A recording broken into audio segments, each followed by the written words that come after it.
നൽകുന്നുണ്ട്. കാസർഗോഡ് അധ്യാപികയ്ക്ക് പാമ്പ് കടിയേറ്റു എന്ന വിവരം വരുന്നു. നീലേശ്വരം രാജ സ്കൂളിലെ അധ്യാപികയ്ക്കാണ് ക്ലാസ് മുറിയിൽ വെച്ച് പാമ്പ് കടിയേറ്റത്. അധ്യാപികയെ കാഞ്ഞങ്ങാട് ജില്ലാ ആശുപത്രിയിൽ പ്രവേശിപ്പിച്ചു.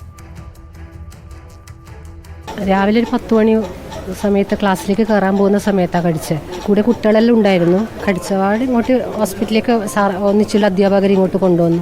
ഷൂ ഇല്ലാത്ത പാമ്പ് എന്നാണ് പറഞ്ഞത്, പേരെന്നാന്ന് കറക്റ്റ് അറിയില്ല. കുട്ടികളുണ്ടായിരുന്നു. കുട്ടികളെ മുമ്പ് തന്നെ ഇത് ക്ലാസ്സിലല്ല വരാന്തയിലേക്ക് കൂടെ പോകുന്ന സമയത്ത് അതിനെ ഉപദ്രവിച്ചാന്ന് ഒന്നാന്ന് മനസ്സിലായില്ല. വിരലിനാണ് കടിച്ചത്.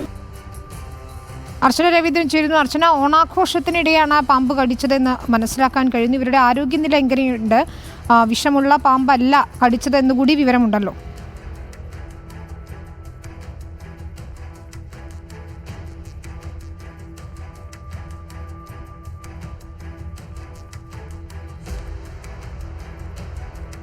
രാജാസ് ഹൈസ്കൂളിലെ അധ്യാപികയ്ക്കാണ് ഇത്തരത്തിലൊരു ദാരുണമായ സംഭവം ഉണ്ടായിരിക്കുന്നത്. നീലേശ്വരം സ്വദേശി തന്നെയാണ്. നീലേശ്വരം സ്വദേശിയായ അധ്യാപികയായ വിദ്യയ്ക്കാണ് ഇത്തരത്തിലൊരു സംഭവം ഉണ്ടായിരിക്കുന്നത്. എന്തായാലും ഇതിൽ നമുക്ക് ലഭിക്കുന്ന വിവരം എന്താണെന്ന് വെച്ചാൽ നമുക്ക് ഈ ഒരു പാമ്പിന് വിഷമില്ല. ആ ഒരു സാഹചര്യം കൊണ്ട് തന്നെ ഈ ഒരു യുവതിക്ക് അല്ലെങ്കിൽ അധ്യാപികയ്ക്ക് വേണ്ട വിധം ആരോഗ്യ പ്രശ്നങ്ങൾ ഇല്ല എന്നൊരു ഒരു സന്തോഷകരമായ വാർത്തയുമുണ്ട്. എന്തായാലും ഇപ്പോൾ അധ്യാപിക 24 മണിക്കൂർ നിരീക്ഷണത്തിലാണ് ഈ ഒരു ആശുപത്രിയിലും. എന്തായാലും ആരോഗ്യ പ്രശ്നങ്ങൾ ഇല്ലാത്ത സാഹചര്യം കൊണ്ട് തന്നെ നാളെയോ മറ്റന്നാളോ ആയിട്ട് അധ്യാപികയ്ക്ക് വീട്ടിലേക്ക് പോകാനുള്ള സാഹചര്യമുണ്ട്. എന്തായാലും പാമ്പിനെ അവിടെയുള്ള നാട്ടുകാരും അല്ലെങ്കിൽ അധ്യാപകരും കൂടി ചേർന്ന് കൊന്നു കളഞ്ഞിട്ടുണ്ട്.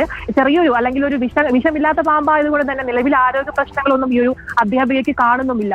വിനീത, ശരി, അവരുടെ ആരോഗ്യനില തൃപ്തികരമാണെന്ന വിവരമാണ് ഇപ്പോൾ അർച്ചന രവീന്ദ്രൻ പങ്കുവയ്ക്കുന്നത്.